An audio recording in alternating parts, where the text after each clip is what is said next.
My son tried to hide me from his millionaire in-laws, so I exposed who I really was. The wedding invitation arrived 3 months before the ceremony. My son Marcus, marrying Victoria Chen, daughter of tech mogul Richard Chen. Fortune estimated at 300 million. Society wedding. Exclusive venue. 500 guests. Black tie required. I was excited. My only son getting married. To someone he loved. From a successful family. I wanted to meet them. Celebrate with them. Be part of Marcus's happiness. Then came the phone call. Marcus nervous. Stammering. Mom, about the wedding. There's something we need to discuss. Victoria's family is. They're very particular. Very traditional. Very focused on status and image. They don't really understand. Our situation. Our situation. Meaning my situation. Single mother. Raised Marcus alone. Worked as a school secretary for 30 years. Lived in a modest house. Drove an old car. Dressed simply. Appeared to anyone looking like someone struggling. Someone poor. Someone not worthy of millionaire in-laws. What are you saying, Marcus? I'm saying. Victoria's parents are hosting a pre-wedding dinner. Meeting the families. Very formal. Very elegant. And I think it might be better if you don't come. Just to avoid any awkwardness. Silence. Long, painful silence. My son, the boy I raised, the man I sacrificed everything for, was asking me not to attend his pre-wedding dinner because I'd embarrass him, because I wasn't rich enough, because I didn't fit the image he wanted to present. You're ashamed of me. No. Mom, that's not. I'm not ashamed. I just don't want you to feel uncomfortable. Victoria's parents can be judgmental, condescending. I don't want them treating you badly. I'm trying to protect you. By excluding me? By sparing you the discomfort of a situation where you feel out of place, where you'd be judged, where you'd be made to feel less than. I know how they think. I know what they value. And I don't want you hurt. So you'd rather just hide me? Pretend I don't exist. Show up at this dinner without your mother and tell them I couldn't make it. Tell them I'm sick. Tell them some lie to cover the fact that you're embarrassed by your working class mother. Mom, you're not being fair. I'm being perfectly fair. You're ashamed. Admit it. You met Victoria's millionaire parents and suddenly your secretary mother isn't good enough, isn't fancy enough, isn't rich enough to be seen with you. So you want to hide me. Pretend I'm someone different. Or pretend I don't exist at all. That's not true. I love you. If you loved me, you'd be proud of me. Proud of how I raised you. Proud of the sacrifices I made. Proud to introduce me to anyone, regardless of their wealth or status. But you're not. You're embarrassed. You want me hidden. And that tells me everything I need to know about who you've become. I hung up. Sat in my modest living room. In my modest house. Looking at my modest life. And made a decision. Marcus wanted to hide his poor mother from his millionaire and laws. Fine. I'd let him for now. But at that wedding, at that public society wedding with 500 guests, I'd reveal exactly who I really was. And Marcus would learn what it means to underestimate your mother. Because here's what Marcus didn't know. What he'd never known. What I'd deliberately hidden from him his entire life. I wasn't poor. I wasn't struggling. I wasn't barely making it as a school secretary. I was wealthy. Very wealthy. Multi-millionaire wealthy. But I'd chosen to live modestly. To raise Marcus without the corruption of wealth. To teach him values money can't buy. To ensure he became a good person, not an entitled brat. And I'd succeeded. Or so I thought. Until he met Victoria's family. Until he saw real wealth. Until he decided his modest mother was an embarrassment. Until he chose status over integrity. Until he failed the test I didn't even know I was giving him. But now the test was over. And Marcus had failed.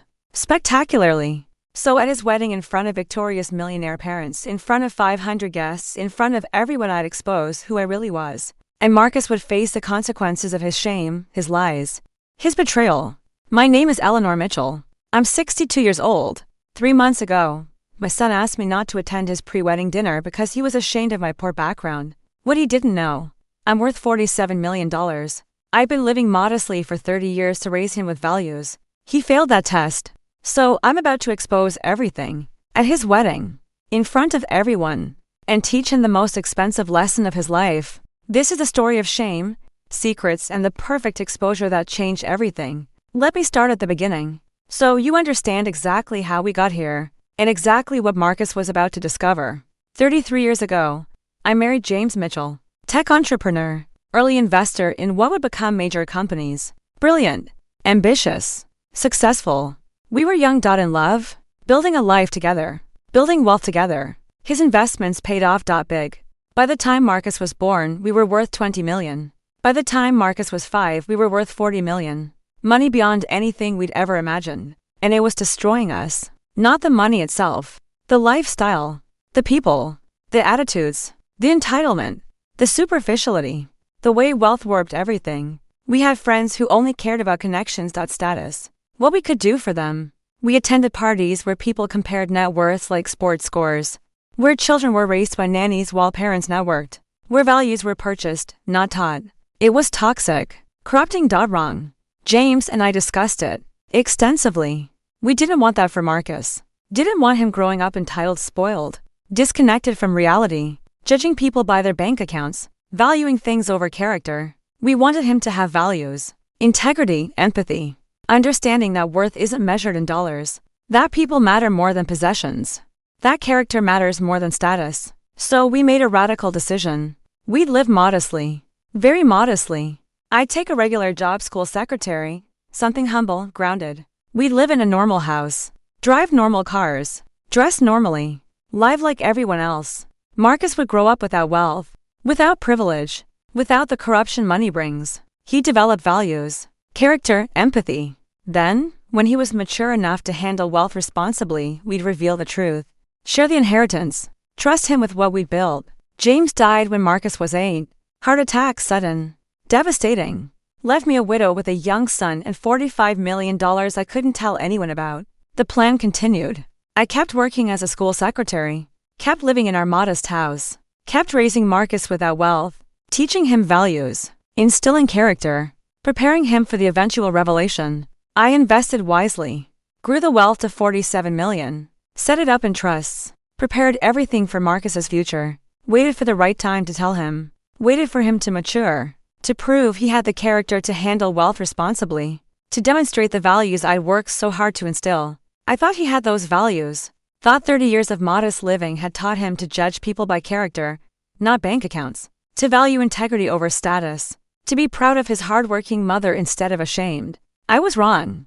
Meeting Victoria's wealthy family revealed the truth. Deep down, Marcus valued money more than character, status more than integrity, appearance more than reality. He'd learned the wrong lessons, or failed to learn the right ones. Either way, the test was over, and he'd failed. So the plan changed. I wouldn't reveal the wealth as a gift. I'd reveal it as a lesson. At his wedding, in front of everyone, showing him and everyone watching that the mother he was ashamed of was wealthier than the in-laws he was trying to impress, that the poor woman he wanted to hide was actually successful beyond his understanding, that shame based on assumed poverty is shame based on ignorance, and that underestimating people because they live modestly is a mistake of fools. Marcus would learn that lesson. Publicly, painfully, permanently, and maybe he'd become the person I'd raised him to be, the person he'd stopped being the moment he met millionaires, and decided his mother wasn't good enough. The 3 months between Marcus's phone call and the wedding were interesting. He'd call occasionally. Awkward conversations. Avoiding the topic of the pre-wedding dinner I hadn't attended. Avoiding acknowledgement of what he'd done. Pretending everything was normal. Acting like asking your mother not to attend your wedding events because you're ashamed of her is just a minor disagreement.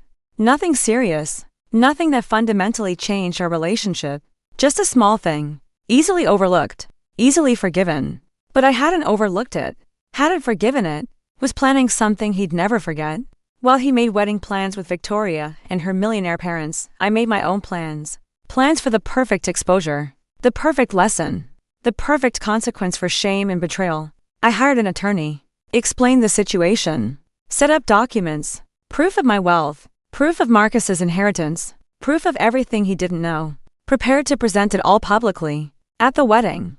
In a way that would make the revelation impossible to miss. Impossible to deny. Impossible to minimize. Marcus wanted his mother hidden. I'd be more visible than ever. Revealing everything. Changing everything. Teaching everything. I also hired a stylist. A real one. Expensive one. I need to look wealthy, I told her. Really wealthy. Millionaire wealthy.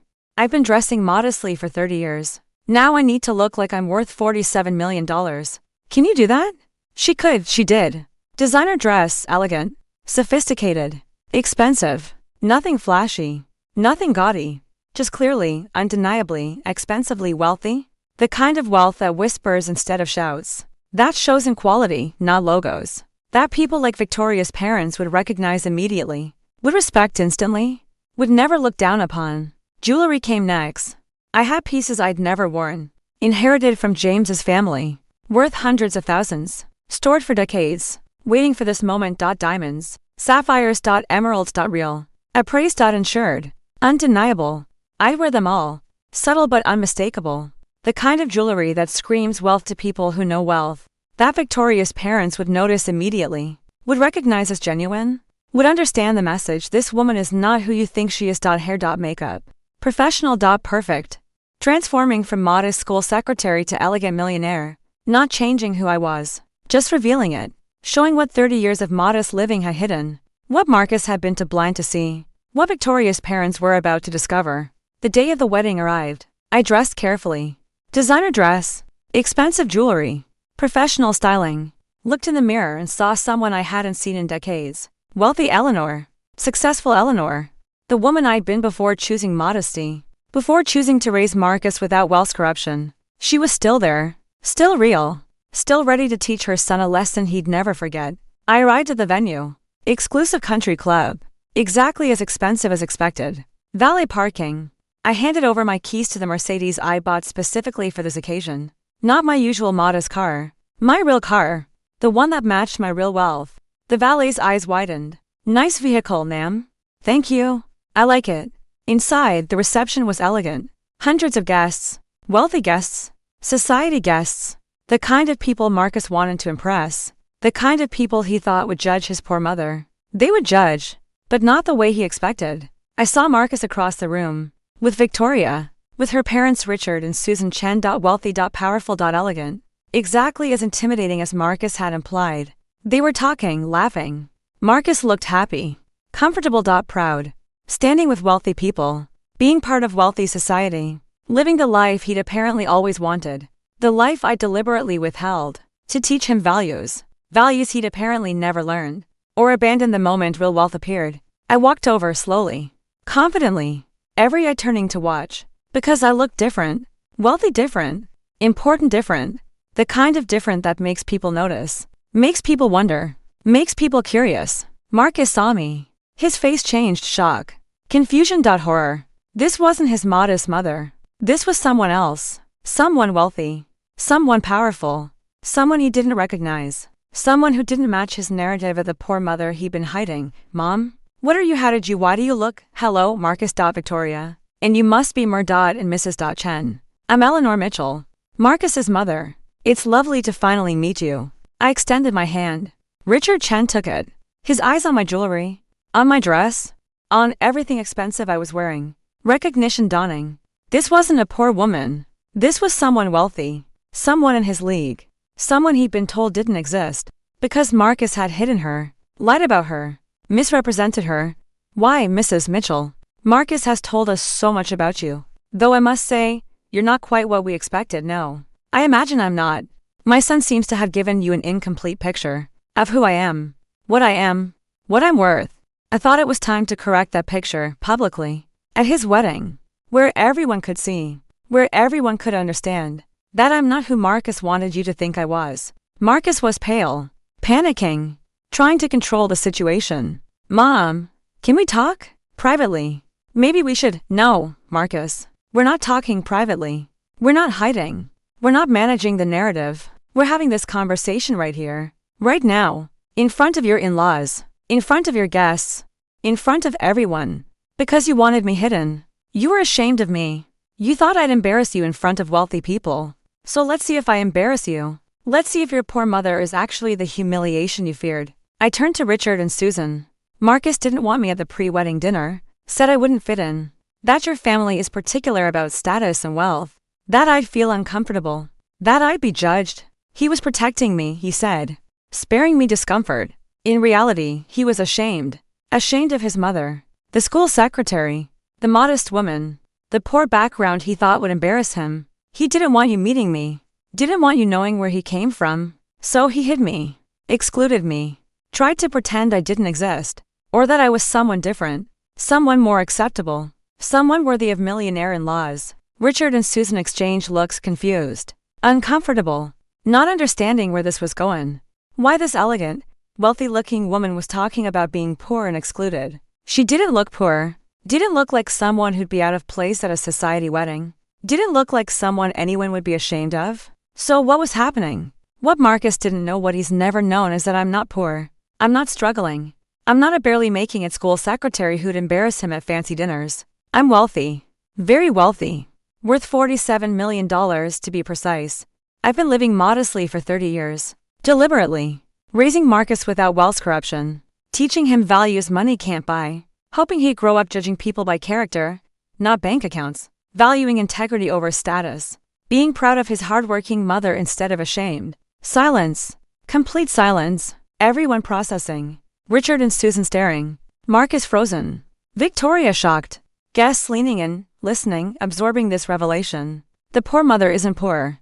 The embarrassing background isn't embarrassing. The woman who was supposed to be hidden is actually wealthier than almost anyone here. The shame was based on ignorance, on assumptions, on Marcus's failure to know his own mother, or respect her regardless of her perceived wealth. I have documentation, of course. Proof. Bank statements, investment portfolios, trust documents. My attorney has prepared everything. I can show anyone who's curious, anyone who doubts, anyone who wants to verify that Marcus's poor mother is actually worth more than most people in this room, including, I believe, Murdad and Mrs. Chen. Though your $300 million is impressive, James Marcus's father and I were very successful. His early tech investments paid off extraordinarily well. When he died, he left everything to me. I've managed it wisely, grown it substantially, and prepared it all for Marcus, my only son, who I love deeply, who I raised carefully, who I thought had learned to value people over wealth, character over status, integrity over appearance. I was wrong. He learned the opposite, or failed to learn anything at all. When he met real wealth, he decided his modest mother was an embarrassment, decided I wasn't good enough, decided to hide me. That decision ends today. The truth is revealed. The lesson is taught, and Marcus will now live with everyone knowing what he did, how he treated his mother, what that says about his character. I turned back to Marcus. You wanted to hide your poor mother from your millionaire in-laws. Now everyone knows your mother is actually wealthier than your in-laws. You were ashamed of modest living while inheriting $47 million. You judged me by appearance while I was quietly wealthy all along. You failed every test, every lesson, every value I tried to teach. You became exactly what I raised you not to be. Someone who judges by wealth, who values status over character, who is ashamed of people based on assumptions about money. That's on you. That's your failure. And now everyone knows. Everyone sees. Everyone understands exactly who you've become. Marcus's face was a mix of shock, shame, humiliation, and anger. He'd been exposed. His lie revealed. His shame made public. His character questioned. In front of his bride. His in-laws. 500 guests. Everyone knew. Everyone saw. Everyone would judge. Not his mother, him. His choices. His values. His shame. That's what would be judged now. That's what would be remembered. Not the revelation of wealth. The revelation of character. Marcus's character. Found wanting. Richard Chen spoke. Carefully, Mrs. Mitchell, I had no idea. Marcus told us you were a school secretary. That you'd struggled to raise him alone. That you'd worked hard your whole life. That you were, well, that you were working class. Not wealthy. Not like us. He never mentioned wealth. Never mentioned his father's success. Never mentioned any of this. Because he was ashamed. Because he thought modest living meant poor. Because he didn't know the difference between choosing simplicity and having no choice. Because he valued your wealth more than my values. Because he failed to see that I could have lived in a mansion, driven luxury cars, worn expensive clothes his whole life. I chose not to. To teach him. To raise him right. To instill character. He learned nothing. Or learned the wrong things. When he met your real wealth, he compared you to his modest mother and decided I was less than. Decided I'd embarrass him. Decided to hide me. Never asking why I lived modestly. Never questioning my choices. Just assuming poverty and being ashamed.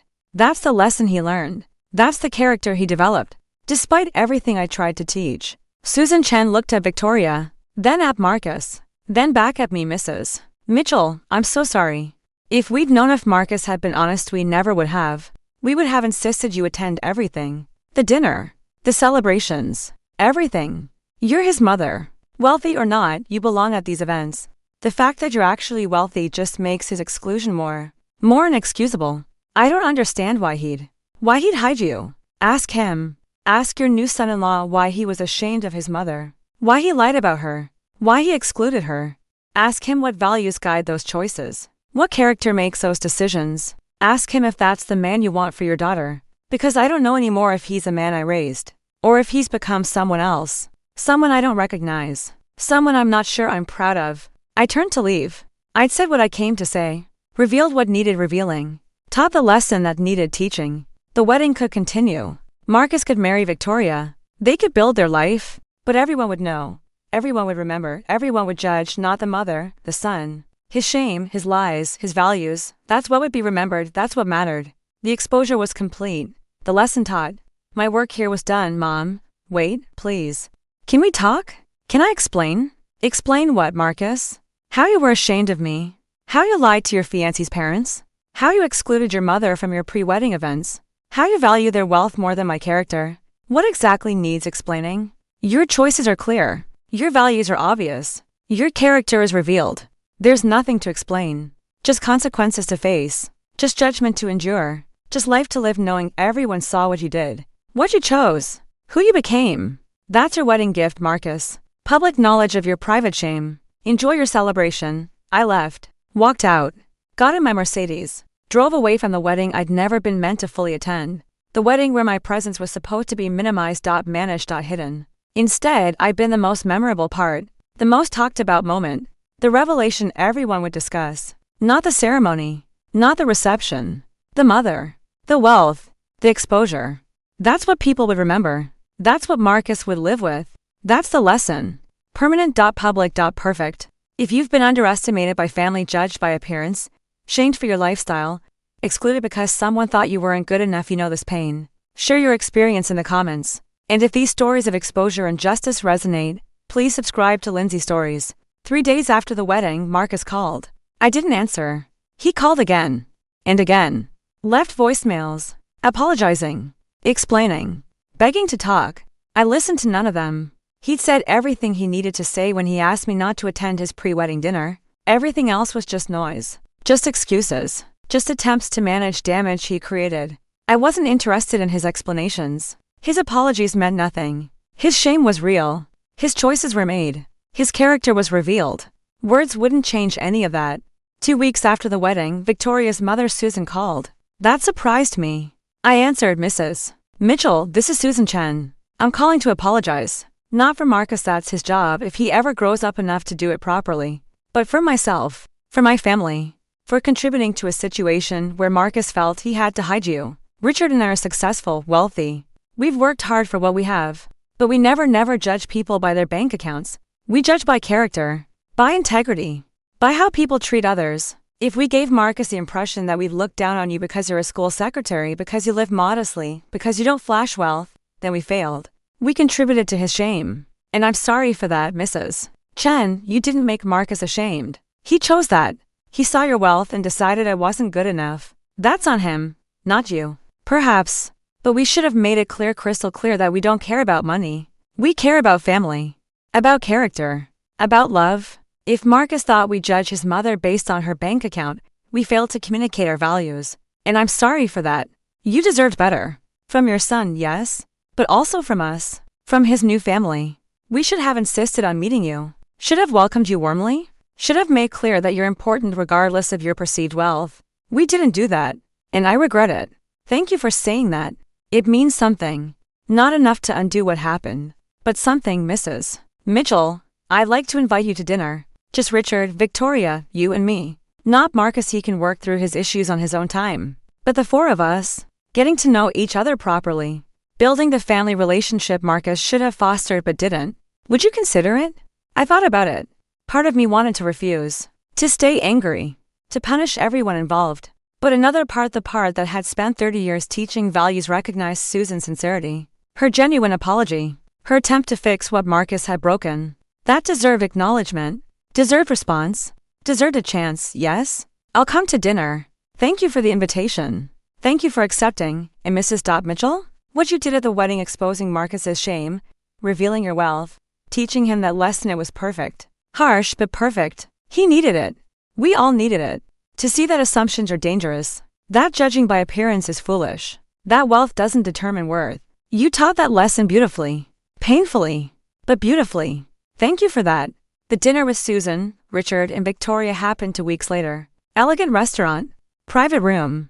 Just the four of us. Conversation flowed easily. They asked about James, about my investments, about my choice to live modestly, about raising Marcus, about 30 years of deliberately hidden wealth.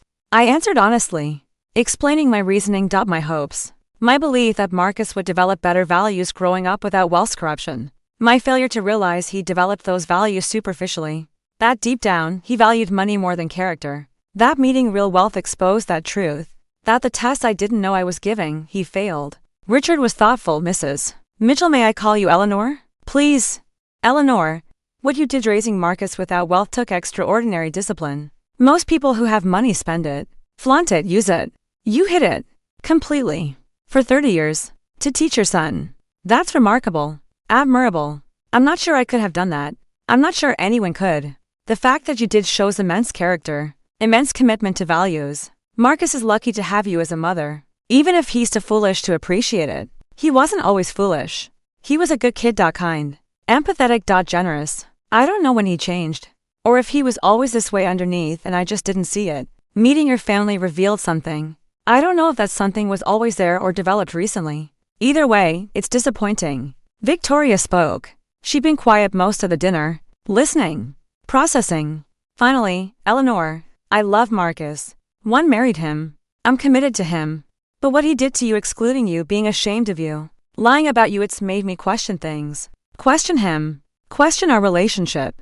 If he could treat his mother that way, how will he treat me? What does that say about his character? His values? I'm struggling with that. With whether I married someone I actually know, or someone who showed me only what he wanted me to see. Victoria, I can't answer that. Only Marcus can. Only time can. People can change. People can learn.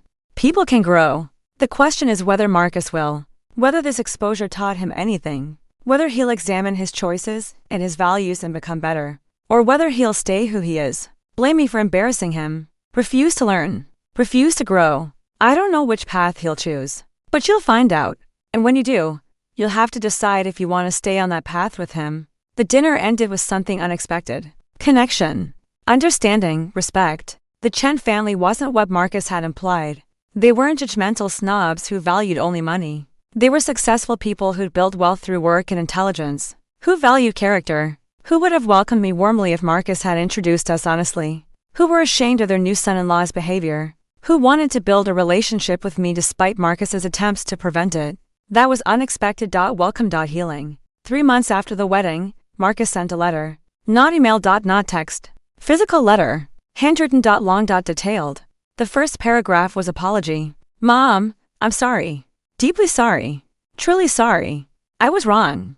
About everything. About you. About wealth. About status. About what matters. I failed you. I failed myself. I became someone I'm ashamed of. Someone who valued money over people. Status over character. Appearance over reality. That's not who you raised me to be. That's not who I want to be. But it's who I became. Temporarily. Until you showed me. At my wedding. In front of everyone. Who I'd become. What I'd chosen. What I'd lost. I'm sorry. The rest of the letter was reflection. About growing up modestly. About meeting Victoria. About meeting her wealthy parents. About being seduced by their lifestyle. About wanting to be part of that world. About deciding his modest mother didn't fit that world. About choosing to hide her instead of celebrating her. About failing every value she taught him. About the wedding exposure forcing him to see himself clearly. About 3 months of thinking. Of examining. Of understanding what he'd done. What it meant. Who he'd become. And committing to change. To growth. To becoming better. To earning back trust he destroyed. If I'd let him try. I read the letter 3 times. Looking for manipulation. Looking for excuses. Looking for blame deflection. Found none. Just genuine regret. Painful understanding. Real commitment to change maybe. Hopefully. Time would tell.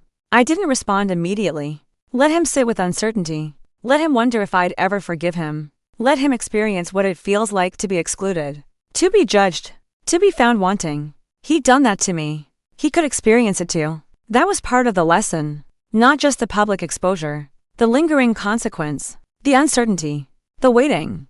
The hoping for forgiveness that might never come. That was appropriate. That was fair. That was what he'd earned. 6 months after the wedding, Marcus and I met for coffee. Neutral location. Public place, 1 hour. Clear boundaries. He looked different, older, humbler. Less confident. Shame had aged him. Or matured him. Hard to tell which. Maybe both. Mom, thank you for agreeing to meet. I'm not agreeing to anything except coffee. Don't assume this means forgiveness. Or reconciliation. It means I'm willing to listen. That's all. I understand. That's more than I deserve. Yes, it is that so talk. Why am I here? What do you want to say that required meeting in person? I want to explain. Not excuse. Just explain. So you understand how I got to that place. That headspace. Where I was ashamed of you. It started when I met Victoria. Her family. Their wealth. Their lifestyle. I'd never seen anything like it. Growing up, we were comfortable. Not rich, but fine. I never wanted for anything important. But I also never had excess. Never had luxury. Never had wealth. Meeting the Chens showed me that world. That lifestyle. And I wanted it. Wanted to be part of it. Wanted to belong. But I looked at my background, modest house, working mother, simple life, and thought it didn't fit. Thought they'd judge me. So I started editing. Downplaying. Eventually hiding. You became an embarrassment not because of who you are, because of who I thought they'd expect me to be. I created a narrative where my modest background was a liability. Where you were a problem. Where hiding you was necessary. It was all in my head. My insecurity, my shame. Not yours. Never yours. But I made it yours. Made you feel it. Made you experience it. That was wrong. Completely wrong. And I'm sorry. Marcus, you're apologizing for being insecure? That's not the problem. Everyone's insecure sometimes. The problem is what you did with that insecurity. You excluded your mother. You lied to your fiancé's family. You chose status over integrity. You became someone who judges people by wealth instead of character. That's not insecurity. That's a values problem. A character problem. An integrity problem. Insecurity didn't make you do that. Your choices did. Your values did. On that. Don't blame insecurity for choices you made deliberately. You're right. I made choices. Bad choices. Choices that revealed my values. Or lack of values. I thought wealth equaled worth. That's what I learned. Not from you. From society. From media. From somewhere. I absorbed the message that rich people are better. More important. More worthy. And I applied that message when I met Victoria's family. Decided they were better than us. Better than you. That's shameful. That's wrong. That's everything you tried to teach me not to believe. And I failed. I failed your teaching. I failed the test. I failed as your son. Yes, you did. The question isn't whether you failed. It's whether you've learned. Whether you've changed.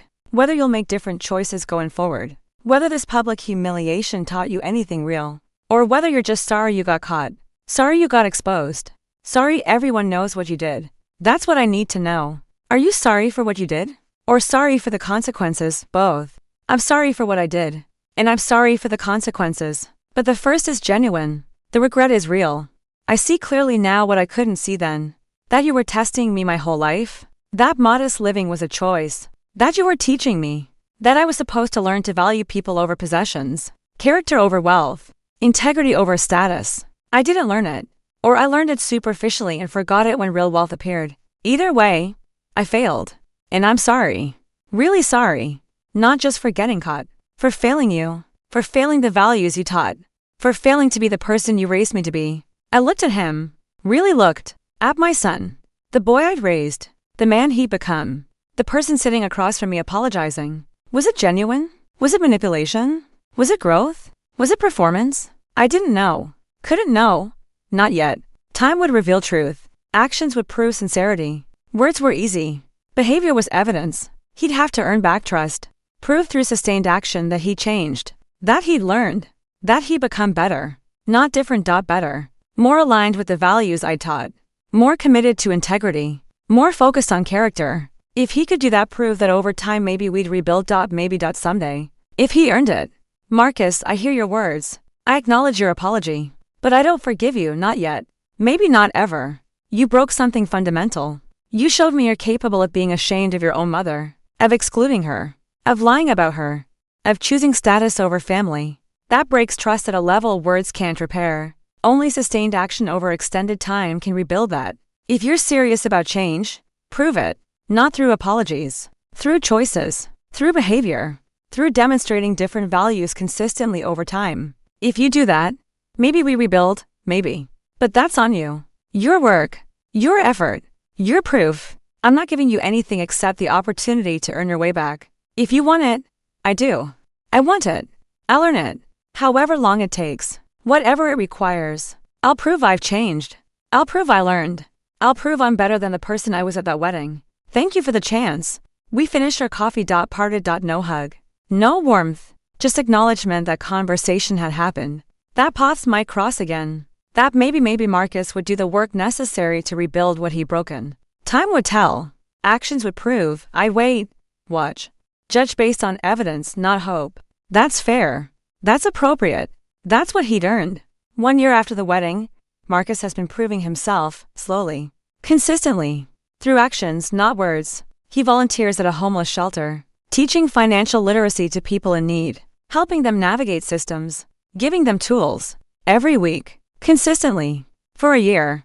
That's proof. He started a scholarship fund for children of single parents, funding education for kids like him, kids raised by working mothers, kids who grew up modestly, giving them opportunities. That's proof. He calls me weekly, not asking for anything, just talking, updating me on his life, asking about mine, building connection. Slowly, patiently, consistently.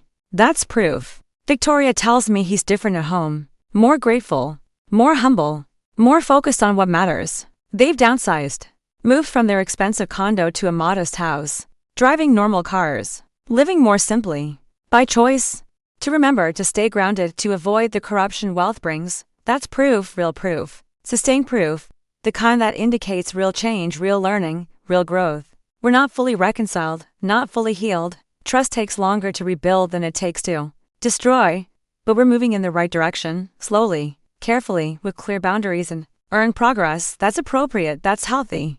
That's what happens when someone fails spectacularly and chooses to grow from failure, rather than stay stuck in it. The $47 million I was going to give Marcus, still mine, still controlled by me. He doesn't know if he'll ever inherit it, doesn't know if his actions are enough, doesn't know if I've forgiven him enough to share wealth. That uncertainty is deliberate, intentional, part of the lesson. He doesn't get wealth automatically. He earns it through character, through values, through proving he won't let money corrupt him, through demonstrating he's learned what I've been teaching his whole life. If he proves that conclusively over sustained time, maybe he inherits, maybe. Or maybe I donate it all to charity, create scholarships, fund causes, ensure the wealth does good even if Marcus hasn't earned it. That option remains open. That decision hasn't been made. That's appropriate. That's fair. That's what Marcus's choices have earned, uncertainty about his future, dependent on his character. My name is Eleanor Mitchell. I'm 63 years old. 1 year ago, my son was ashamed of his poor mother and tried to hide me from his millionaire in-laws. So I exposed my $47 million wealth at his wedding, in front of everyone, teaching him the most public lesson of his life, about assumptions, about values, about character, about what actually matters. 1 year later, he's working to prove he learned, volunteering, scholarshiping, downsizing, choosing modesty, earning back trust through sustained action. Maybe he'll fully succeed. Maybe he won't.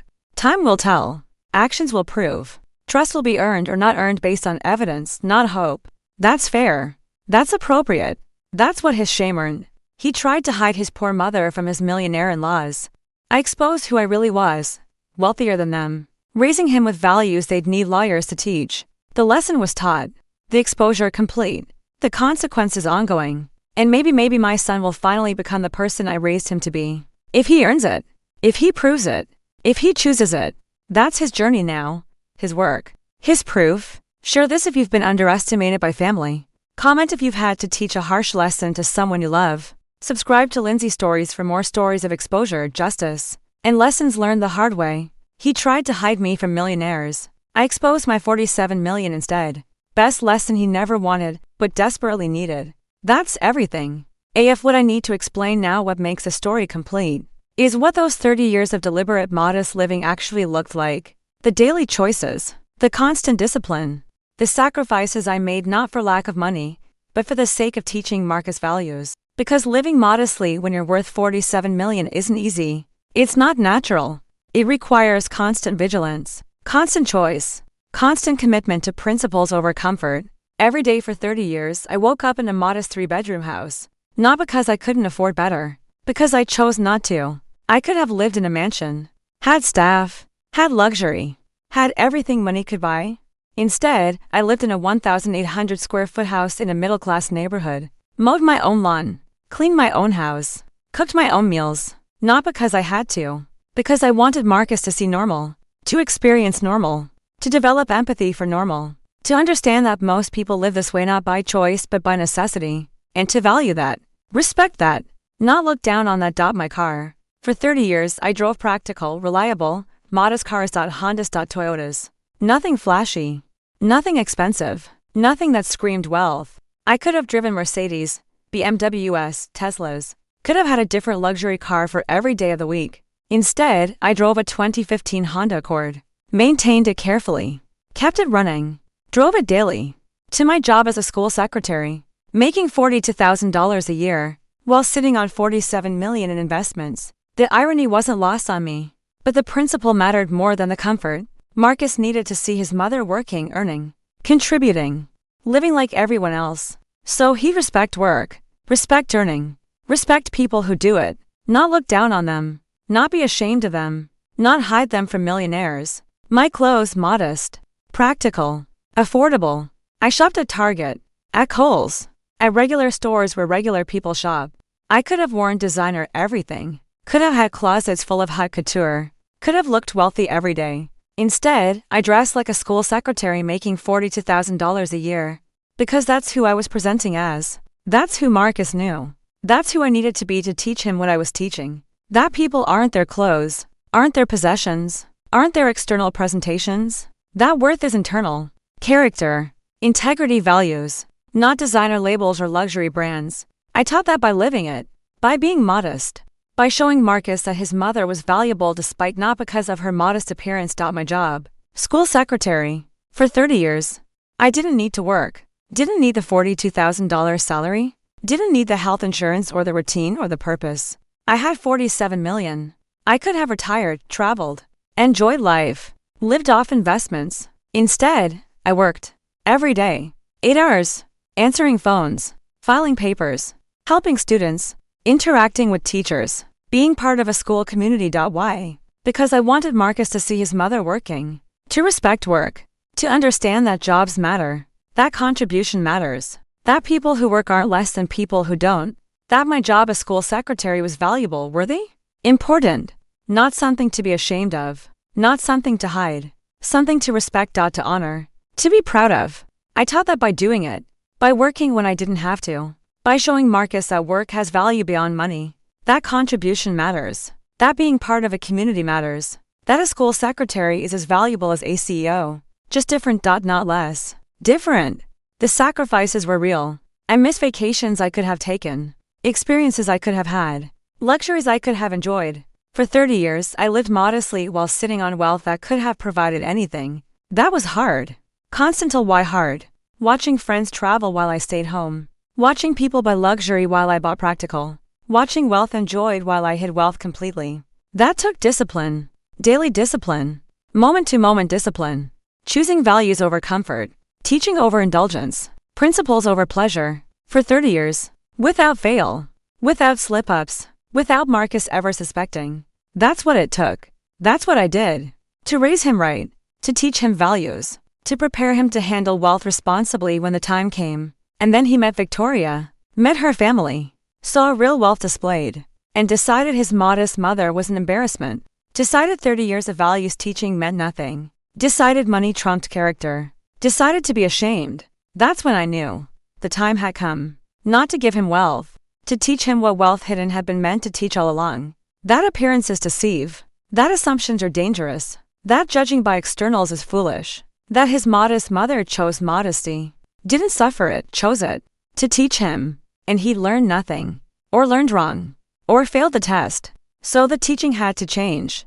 From subtle modeling to direct confrontation. From quiet example to public exposure. From living the lesson to revealing the lesson. That's what the wedding was. Not revenge. Teaching. The final lesson. The one I'd been building toward for 30 years. The one Marcus made necessary by his shame. His choice. His values. His failure. The exposure at the wedding wasn't spontaneous. It was calculated, planned, deliberately designed for maximum impact and lasting lesson. I didn't just show up wealthy. I orchestrated revelation. Timing. Presentation. Message. Every detail intentional. Every word chosen. Every moment structured. Because this wasn't about embarrassing Marcus. It was about teaching him. Teaching everyone. Teaching the lesson that needed teaching. Assumptions based on appearance are dangerous, shallow, wrong. Rich people hide. Wealthy people work. Millionaires drive Hondas. Appearances lie. Externals deceive. Judge by character, not presentation. Judge by values, not possessions. Judge by integrity, not bank accounts. That's the lesson. That's what 30 years of modest living was meant to teach. That's what the wedding exposure revealed. Explicitly, publicly, undeniably. The aftermath: Marcus's shock, Victoria's confusion. The Chen's recognition was exactly what I planned. I wanted shock. I wanted confusion. I wanted recognition that something fundamental had been misunderstood. That Marcus had lied. Not deliberately perhaps, but through omission.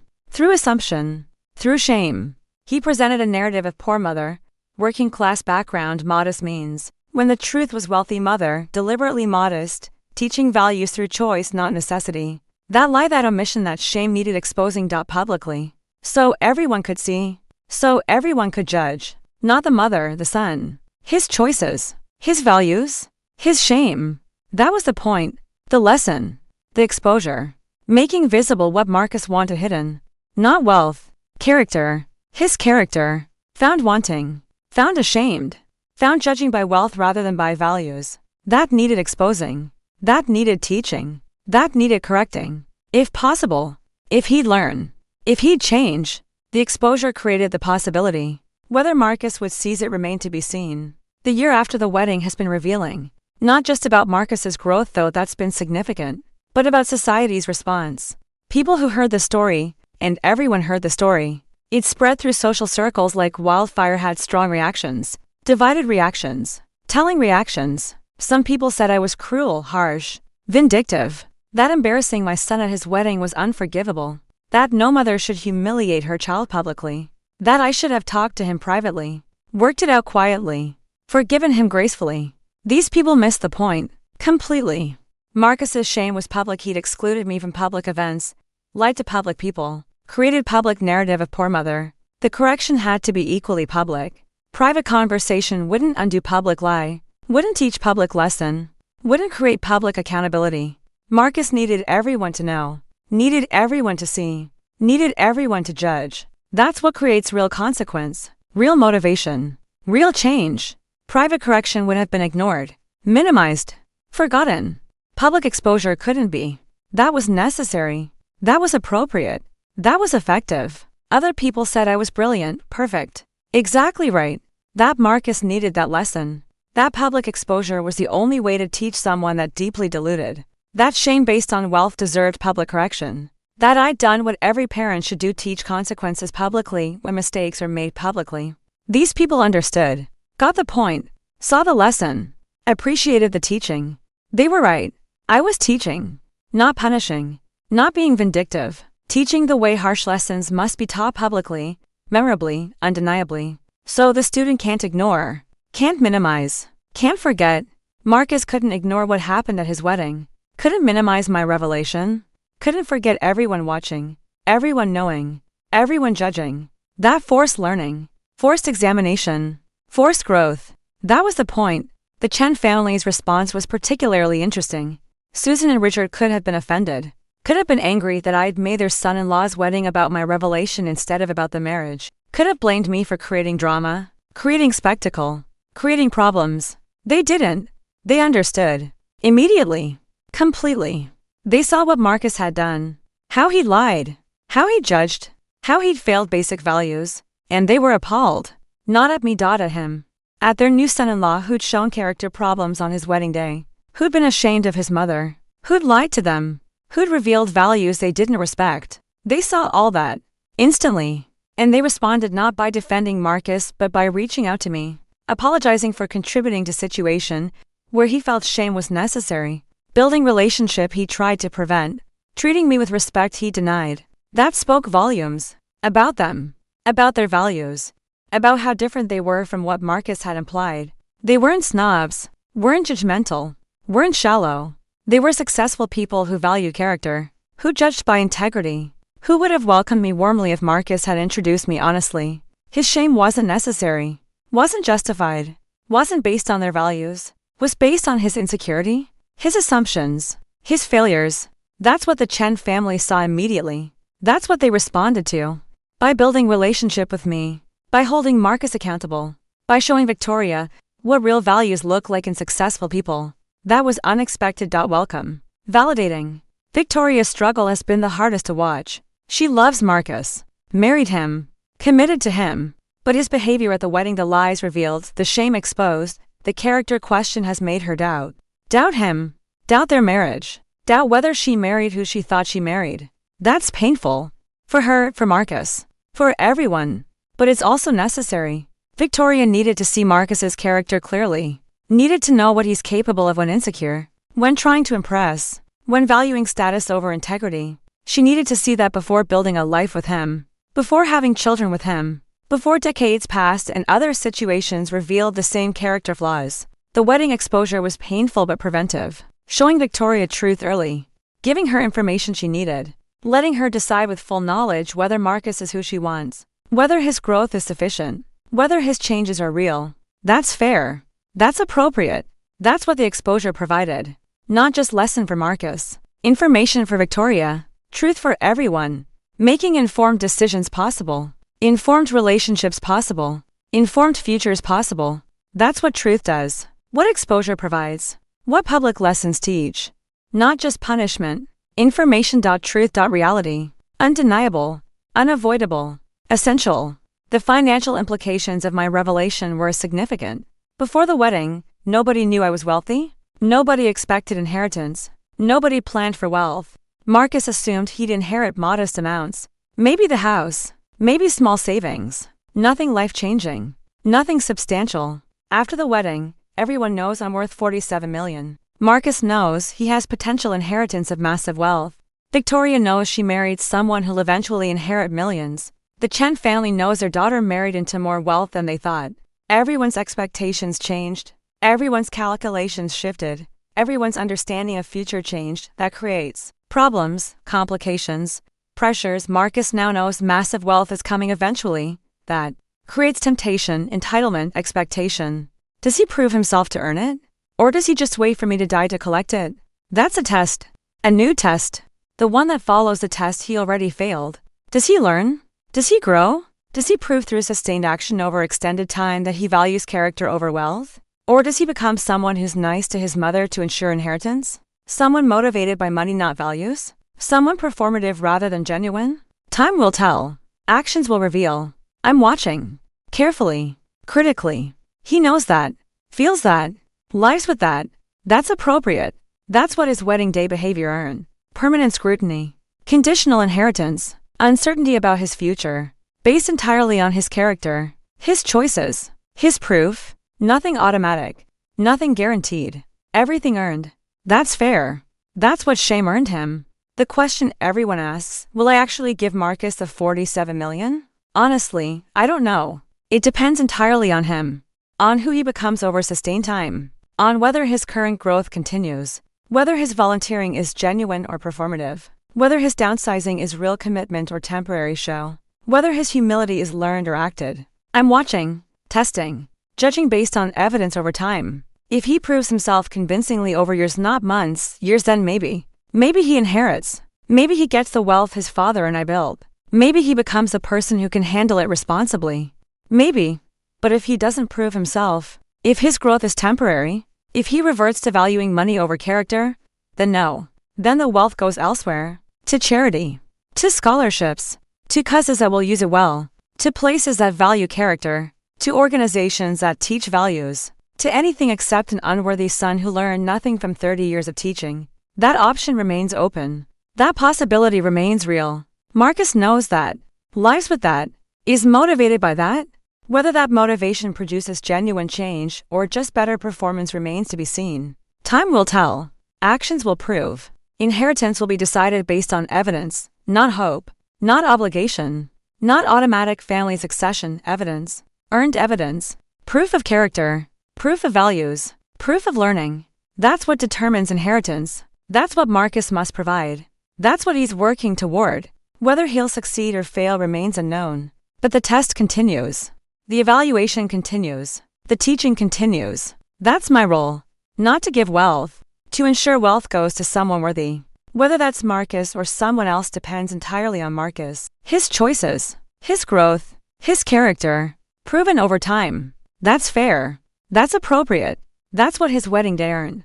2 years after the wedding, present-day Marcus continues proving himself. The volunteering hasn't stopped. The scholarship fund continues. The modest living persists.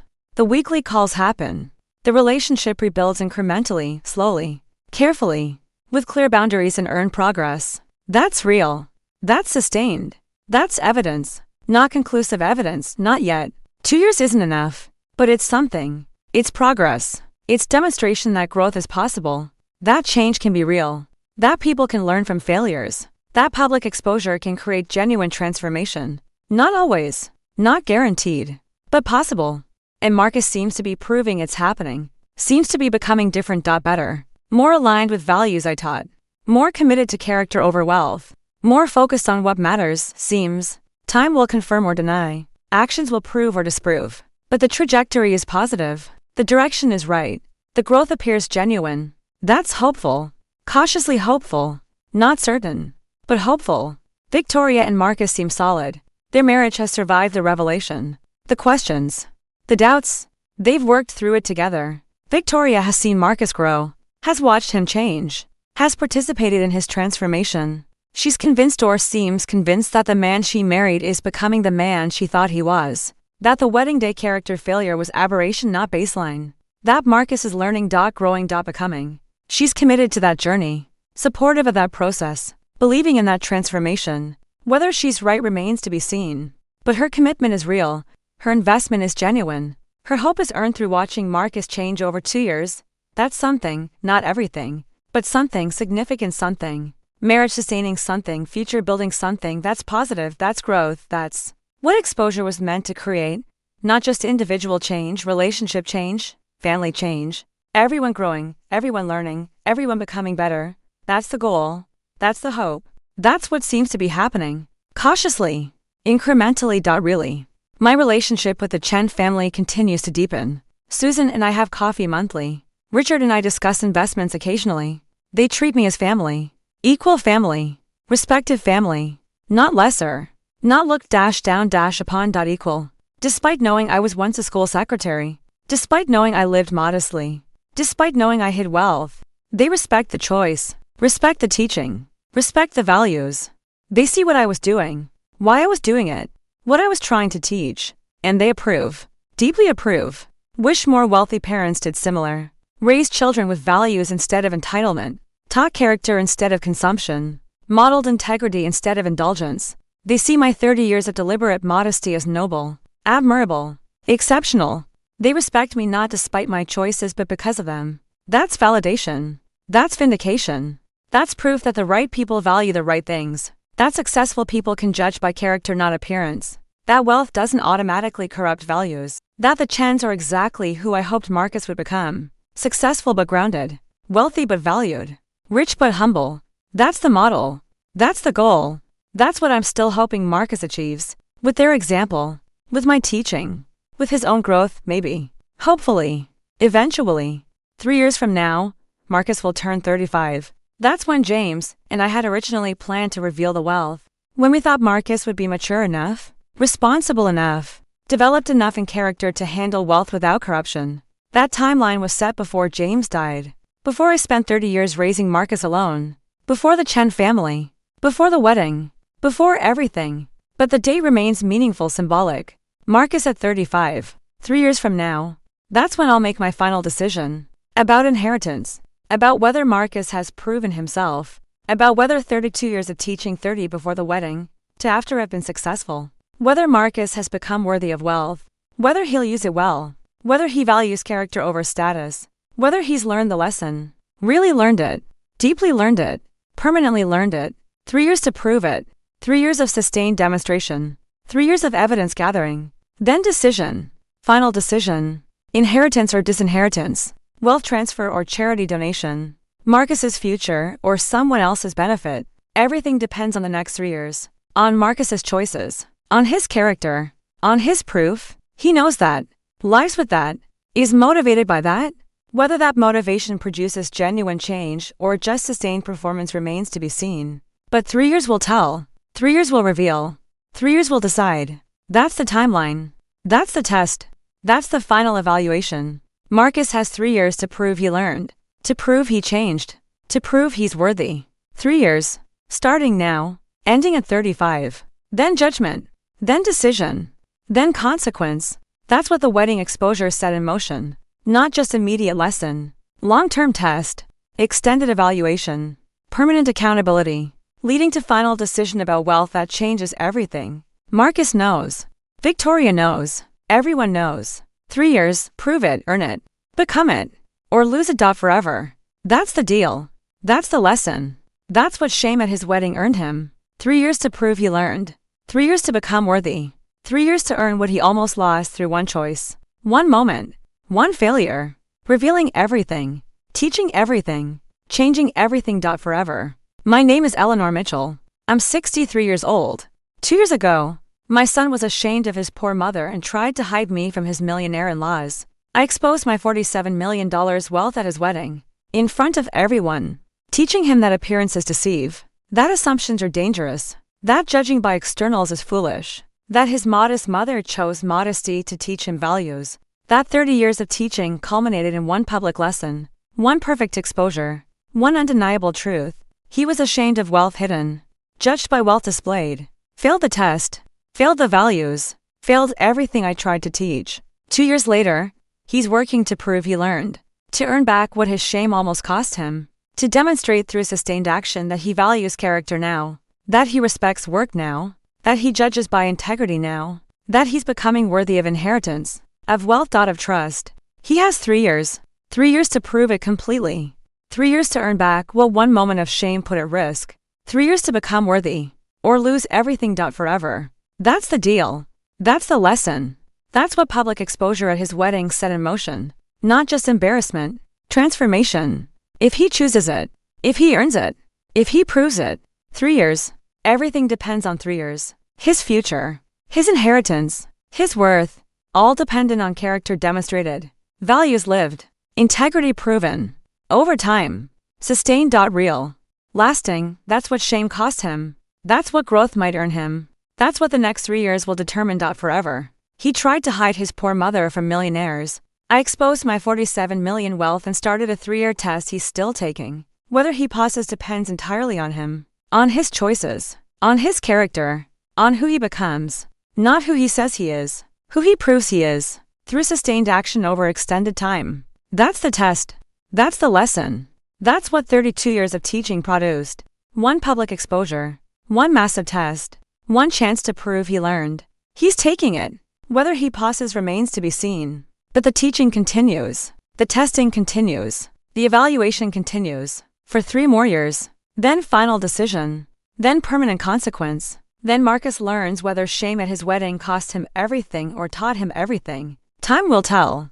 Actions will prove. 3 years will determine. Forever. Share this if you've been underestimated by family who judged by appearances. Comment if you've taught harsh lessons to people you love. Subscribe to Lindsay Stories for more stories of exposure, justice, and lessons that change everything. He tried to hide me. I exposed everything. And started a test that determines his future. Forever. That's everything. This morning, I received a text from Marcus. Simple message. Mom, the shelter asked if I'd coordinate their annual fundraiser. Major event. Lots of planning. I said yes. Wanted you to know. Maybe you'd want to help. If you're interested. No pressure. That text tells me everything. 2 years ago, Marcus would never volunteer to coordinate fundraisers. Would never spend months planning events for homeless people. Would never invite his mother to participate. would never see value in that work, would never prioritize that over impressing wealthy people. 2 years of growth shown in one text, one invitation, one choice. That's evidence. Real evidence. Sustained evidence. The kind that makes me cautiously believe that transformation is real. That exposure worked. That public lesson taught. That Marcus is becoming who I hoped he'd become slowly. Painfully. Really. I responded, I'd love to help. Let's discuss over coffee this week. His reply came immediately. Thank you? Not just for helping. For everything. For teaching me. Even when it hurt. Especially when it hurt. I'm grateful. More than I can say. That gratitude, that acknowledgement, that understanding is worth more than $47 million. Worth more than any inheritance. Worth more than wealth. Because it means he learned. Really learned. Deeply learned. That character matters more than status. That values matter more than wealth. That who you are matters more than what you have. If he's learned that permanently, if that gratitude is genuine, lasting, transformative, then maybe inheritance makes sense. Maybe he's worthy. Maybe 32 years of teaching succeeded. Maybe 3 more years will confirm or deny. But this moment, this text, this gratitude is hopeful. Deeply hopeful. The kind of hope that makes teaching worth it. Makes sacrifice worth it. Makes 30 years of modest living and 2 years of tough love worth it. All of it, worth it. If Marcus has truly learned, if transformation is real, if growth continues, that's the hope, that's the goal, that's what makes everything, all of it, worthwhile. Tonight, I'll update my will. Again, not to change inheritance, not to decide Marcus's fate, just to add notes, documentation, explanations, for whoever inherits Marcus or charity, about why, about 32 years of teaching, about modest living deliberately chosen, about values over wealth, about character over status, about integrity over appearance, about Marcus's wedding day failure, about public exposure, about 2 years of growth, about 3 more years of testing, about decisions based on evidence, not hope, about inheritance earned through character, not blood, all documented, all explained, all clear. So whoever benefits understands why, understands what this wealth represents, what it cost, what it teaches, what it demands. Whether Marcus or charity, the wealth comes with meaning, with purpose, with lessons, with values, not just money. Legacy. Teaching. Purpose. That's what $47 million represents. Not comfort, not luxury, not status. Teaching. Values. Character. Impact. That's what James and I built. That's what I protected. That's what will be inherited or donated based on Marcus's character over the next 3 years. That's appropriate. That's meaningful. That's right. 3 years from now, on Marcus's 35th birthday, I'll make my announcement. Family dinner, Victoria. The Chens. Everyone important. I'll reveal my decision. Inheritance or disinheritance. Wealth transfer or charity donation. Marcus's future decided. Final decision. Permanent decision. Based on 5 years of evidence, 3 before the decision, 2 already passed. Based on character demonstrated. Values lived. Integrity proven. Or not proven. Time will tell. Actions will decide. But the announcement will be public. Just like the exposure. Because this isn't private matter. This is lesson. For Marcus. For Victoria. For everyone. About what earns wealth. What deserves inheritance. What matters in life. Character, values. Integrity. Sustained. Proven. Real. Not words, actions. Not promises. Demonstration. Not hope. Evidence. That's what will determine Marcus's future. And everyone will know. Will witness. Will understand. That inheritance isn't automatic. Isn't guaranteed. Isn't based on blood. It's based on character. On worthiness. On proof. That's the lesson. The final lesson. 3 years from now. Marcus's 35th birthday dinner. Announcement. Decision. Forever. Until then, I watch, I test. I evaluate. I document. Everything Marcus does. Every choice he makes. Every value he demonstrates. Every moment of character or failure of character. All evidence. All relevant. All part of final decision. Marcus knows this. Lives with this. Is shaped by this. Whether that shaping produces genuine transformation or just sustained performance will become clear over time. But the process continues. The teaching continues. The evaluation continues. For 3 more years. Then judgment. Then consequence. Then Marcus learns whether 2 years of growth earned him $47 million or whether 34 years of teaching ended with disinheritance. That's the deal. That's the test. That's what his wedding day shame set in motion. Everything. His entire future. Dependent on character, on values, on proof. Over time. Sustained. Real. Lasting. That's what matters. That's what inheritance requires. That's what the next 3 years will reveal. My name is Eleanor Mitchell. I'm 63 years old. My son was ashamed of his poor mother and tried to hide me from his millionaire in-laws. So I exposed my $47 million wealth at his wedding and started a 5-year test that ends on his 35th birthday. 2 years down. 3 years remaining. Everything depends on those 3 years. His inheritance, his future, his worth, all determined by character demonstrated through sustained action over time. Not words, not promises, not hope. Actions. Proof. Character, shown through choices, through values lived, through integrity demonstrated. Daily. Weekly. Monthly. For 3 more years. Then final decision. Then permanent consequence. Then Marcus learns whether shame at his wedding cost him everything or taught him everything. Whether growth is real or performance. Whether transformation is genuine or temporary. Whether he's worthy or unworthy. All revealed. All decided. All final. In 3 years. On his 35th birthday. Everything. He tried to hide his poor mother from millionaires. I exposed my $47 million and started a test that determines his entire future. 3 years left. Everything depends on 3 years of proof. Of character. Of worthiness. Whether he passes or fails determines everything. Forever. That's the story. That's the lesson. That's the truth. Share it. Learn from it. Apply it. Because appearances deceive. Assumptions are dangerous. Judging by externals is foolish. And underestimating people because they live modestly is a mistake of fools. My son learned that publicly. Painfully. Permanently. Whether he learned it deeply enough to earn inheritance remains to be seen. 3 more years will tell. 3 more years of evidence. 3 more years of character demonstrated or failed. Then decision. Then consequence. Then everything. He tried to hide me. I exposed everything. Started a test. Set a timeline. 3 years remaining. Everything at stake. All dependent on him. On his choices. On his character. On his proof. That's fair. That's right. That's what shame earned him. A test. A timeline. A chance to prove he learned. Whether he succeeds or fails is up to him. But the teaching is complete. The exposure is done. The lesson is taught. Now comes proof. 3 years of proof. Then judgment. Forever. That's everything.